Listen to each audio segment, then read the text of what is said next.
साथियों, बहुत सारे लोग जो लोन अगेंस्ट प्रॉपर्टी लेते हैं, लैब जिसको बोलते हैं, प्रॉपर्टी रख करके, फैक्ट्री रख करके, मोर्गेज रख करके लोन लेते हैं, उन्हें मैं बताना चाहता हूं कि जब आप अपनी प्रॉपर्टी बैंक में गिरवी रख रहे हैं, इसका अर्थ क्या है। क्योंकि बहुत सारे लोगों की प्रॉपर्टियां जब्त की जा रही हैं, प्रॉपर्टियां नीलाम की जा रही हैं, उन पर बैंक, एनबीएफसी कब्जा कर रहे हैं और उन्हें उन्हें पता ही नहीं कि कब्जा क्यों हो गया या क्यों हो सकता है। समस्या क्या है? जब आपने लोन अगेंस्ट प्रॉपर्टी लिया या आपने मॉर्गेज लोन लिया, किसी भी चीज को रखकर, अपनी फैक्ट्री रखी, अपना दफ्तर रखा, अपना घर रखा, आपने क्या लिखा? आपने लिखा, मैं अपनी ये प्रॉपर्टी बैंक में जब्ती करवा रहा हूं। जब्ती का मतलब अब आप उस प्रॉपर्टी के मालिक नहीं हैं, अब बैंक मालिक है, भले ही आप उस प्रॉपर्टी में रह रहे हैं। ये तो बैंक का एहसान मानिए कि बैंक उस प्रॉपर्टी में रहने दे रहा है आपको, वरना मालिकाना हक आप खो चुके हैं क्योंकि आपने खुद साइन करके दिया। और अगर आपकी बैंक की प्रॉपर्टी की वैल्यू मार्केट वैल्यू के हिसाब से आपको लोन मिल गया, 1 करोड़ की प्रॉपर्टी थी, 80 लाख 85 लाख का लोन ले लिया, तो भी कम से कम एक सेटिस्फेक्शन रहेगा कि मैंने मैक्सिमम वैल्यू का लोन ले लिया। अभी हो क्या रहा है? मार्केट वैल्यू 1 करोड़ रुपए है, सर्कल रेट वैल्यू 20 लाख है, 15 लाख का ही लोन मिल रहा है, उसमें से भी व्यक्ति ने 10 लाख का ही लोन लिया, 90 लाख इधर उधर से जुगाड़ करके दे दिया।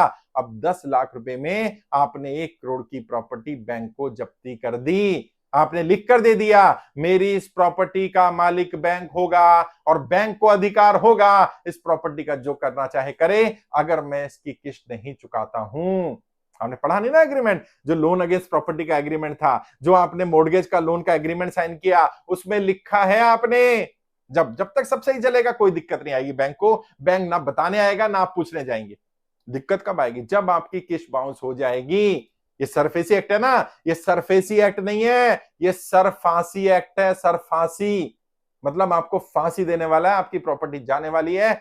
जैसे ही 3 किस्तें बाउंस होंगी, तब बैंक आपको अपना असली रंग दिखाएगा, तब वो एनबीएफसी बताएगी आपको कि आप मालिक नहीं है साहब। आप अपनी प्रॉपर्टी में, जो प्रॉपर्टी आप बैंक में जब्ती करते हैं, गिरवी रखते हैं, पता है आपको, आप उसमें रिनोवेशन नहीं कर सकते अपने हिसाब से, साइन करके देते हैं आप।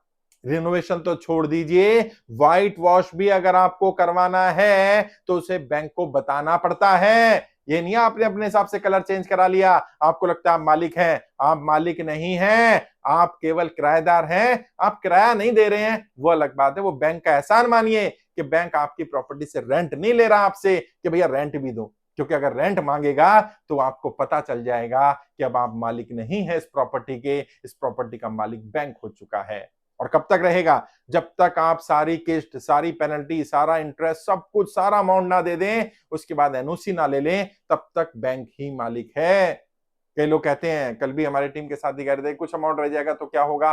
वो जो कुछ रहेगा ना, वो इकट्ठा कर करके उसको इतना बड़ा अमाउंट बना दिया जाएगा, वो पहाड़ दिखने लगेगा साहब। हाँ, आप कई लोग हैं, 10 लाख का लोन लिया, 5 लाख 7 लाख भर दिया, 10 लाख फिर खड़ा है। हाँ, क्योंकि इंटरेस्ट भी तो पे कर रहे हैं। आप तो बड़े भोले बन रहे हैं कि 10 लाख की मेरी लोन लिया था, मैंने 8 लाख भर दिया और 10 लाख रह गया। तो भैया, आपने 10 साल के लिए लोन लिया, इंटरेस्ट कौन देगा? उसमें 2 किस्त भी बाउंस हो जाएंगी तो उसकी पेनल्टी जो चलती रहेगी। और मान लीजिए इस महीने आपकी किस्त बाउंस हुई है, अगले महीने आपने पे कर दी है, ये अगले महीने वाली ही लेंगे, ये पिछली वाली नहीं लेंगे, क्योंकि पिछली वाली पर तो ज्यादा पेनल्टी मिलेगी। 1 महीना और लेट हो गया, अगले महीने, तीसरे महीने फिर वो किस्त चली गई, पुरानी वाली रह गई, उस पर पेनल्टी, सरचार्ज, इंटरेस्ट वो चलता रहेगा। अभी पैनल इंटरेस्ट बंद कर दिया आरबीआई ने, वरना वो पैनल इंटरेस्ट भी लगता था, पेनल्टी पे भी इंटरेस्ट लगाते थे। फिर क्या होता था, वो क्यूमुलेटिव होकर के पता चला 20,000 की किस्त थी और 2 लाख रुपए एक ही किस्त का बन गया। 10 साल में पता ही नहीं चला व्यक्ति को। जब एनओसी लेने जाएगा, मेरी तो सारी किस्तें हो गई हैं, तब बताएंगे साहब 2 लाख रुपए और जमा करा दीजिए। अब आपको लगता है यार एनओसी के पैसे मांग रहे, एनओसी के पैसे नहीं मांग रहे, वो जो 1 किस्त या 2 किस्त बाउंस हुई थी, उसका पेनल्टी, सरचार्ज, इंटरेस्ट लग लग के वो इतना इकट्ठा हो गया। और बैंक बोलेगा नहीं, क्योंकि 3 किस्तें बाउंस नहीं हुई है। और जब तक 3 बाउंस नहीं होती तब तक दिक्कत नहीं है, 3 बाउंस होने के बाद असलियत पता चलती है। लेकिन ये बात समझ लीजिए, आप अगर प्रॉपर्टी लोन पर ले रहे हैं, या तो आपने घर लोन पर लिया, आपने प्रॉपर्टी लोन पर ली, या आपने लोन अगेंस्ट प्रॉपर्टी लिया, या आपने मान लीजिए बिजनेस लोन लिया और मोर्गेज में घर रख दिया, आपने फैक्ट्री रख दी मोर्गेज में, आपने अपना ऑफिस रख दिया, अब आप मालिक नहीं है। आप रहते रहिए उसमें, क्योंकि अगर निकाल दिया जाएगा आपको और आपको बैंक बता देगा कि आप मालिक नहीं रहेंगे, तो कोई कोई होगा जो अपनी प्रॉपर्टी लोन पर, लोन प्रॉपर्टी पे लोन लेगा, कोई होगा जो अपने दफ्तर पे, अपनी फैक्ट्री पे लोन लेगा। वो जब कहेगा यार मैं 50 लाख रुपए की व्यवस्था कर सकता हूं तो मैं 60 भी कर लूंगा, क्यों 10 लाख रुपए के लिए अपनी प्रॉपर्टी फंसाऊं। और ऐसी गलती करनी भी नहीं है। बहुत सारे लोग भारत में 80% 85% लोग ये गलती कर रहे हैं साहब। प्रॉपर्टी की वैल्यू है 2 करोड़ रुपए, अब वो 2 करोड़ मार्केट वैल्यू है, सर्कल रेट वैल्यू तो 2 करोड़ नहीं है ना। लोन तो उस पर मिलेगा जो रजिस्ट्री वैल्यू है, जो सर्कल रेट वैल्यू है, और उस पर भी 80% मिलेगा। अब 2 करोड़ की प्रॉपर्टी वैल्यू किसी किसी एरिया में मात्र 20 लाख है। अब 2 करोड़ की वैल्यू है मार्केट में, लेकिन सर्कल रेट पे 20 लाख है, रजिस्ट्री पे तो 20 लाख है, उसका 90% भी मिल जाए तो भी 18 लाख मिलेगा। तो 18 लाख रुपए के चक्कर में आपने अपनी 2 करोड़ की प्रॉपर्टी क्यों गिरवी कर दी यार। इससे तो 18 लाख की कहीं से व्यवस्था कर लेते, तब तब प्रॉपर्टी को नहीं रखते, या प्रॉपर्टी का कोई हिस्सा सेल आउट कर सकते तो सेल आउट कर देते, कम से कम आपके पास पैसा आ जाता और उस पैसे को बिजनेस में लगाते। बिजनेस से 10 घर हो जाते हैं, घर से बिजनेस नहीं होता। और ये बैंक वाले आपको कभी बताएंगे नहीं, आप जाकर पता करना, मेरी बात मत मानना, पता करना। जितने भी बैंक हैं 99% बैंक की प्रॉपर्टी लीज पर है, रेंट पर है, वो खरीदते नहीं है। जो बैंक आपको कह रहा है हर सर पर छत होनी ही चाहिए, दफ्तर तो अपना ही होना चाहिए, फैक्ट्री तो अपनी ही होनी चाहिए, अपना घर तो होना ही चाहिए, वो बैंक जो आपको घर खरीदने, फैक्ट्री खरीदने, ऑफिस खरीदने के लिए लोन दे रहा है, वो बैंक अपना ऑफिस, अपना दफ्तर, अपने एटीएम की जगह सब रेंट पर, सब लीज पर ले रहा है। वो क्यों नहीं खरीद रहा भाई? क्योंकि उसको पता है कि उसका प्रोडक्ट पैसा है, अगर पैसा इन्वेस्ट कर दिया खरीदने में तो फिर बिजनेस कैसे करेंगे, बिजनेस से तो पैसा कमाया जाएगा, खरीदेंगे क्यों। आपको मूर्ख बनाया जा रहा है ऐसे इमोशनल एडवर्टीजमेंट दिखाकर, हर सर पर छत होनी ही चाहिए, चाहे आपकी सैलरी इतनी है तो इतना तो रेंट देंगे, उतनी तो आपको किस्त बन जाएगी, और फिर आप आराम से अप्रिशिएशन वैल्यू भी बढ़ेगा प्रॉपर्टी का, उसकी वैल्यू भी ले लेंगे। ये सब लड्डू है साहब, दिखाने के लिए। एक बार उनके जाल में फंस तो जाइए, फिर बताएंगे कि घर किसका बनेगा और किसका घर जाएगा। बहुत सारी प्रॉपर्टियां चली गई, कोड़ियों के दाम में चली गई, और कोई बचा नहीं पाया, ना कोर्ट बचा पाया। और कई लोग कहते हैं हम डीआरटी में चले जाएंगे। अरे डीआरटी की फुल फॉर्म तो पता होनी चाहिए भाई, क्या है? डेप्ट रिकवरी ट्रिब्यूनल, डेप्ट रिलीफ ट्रिब्यूनल नहीं है। ये रिकवरी के लिए काम कर रहा है, तो रिकवरी किसके लिए? बैंक के लिए। तो आपको क्यों काम करेगा, आपके लिए क्यों मदद करेगा भाई?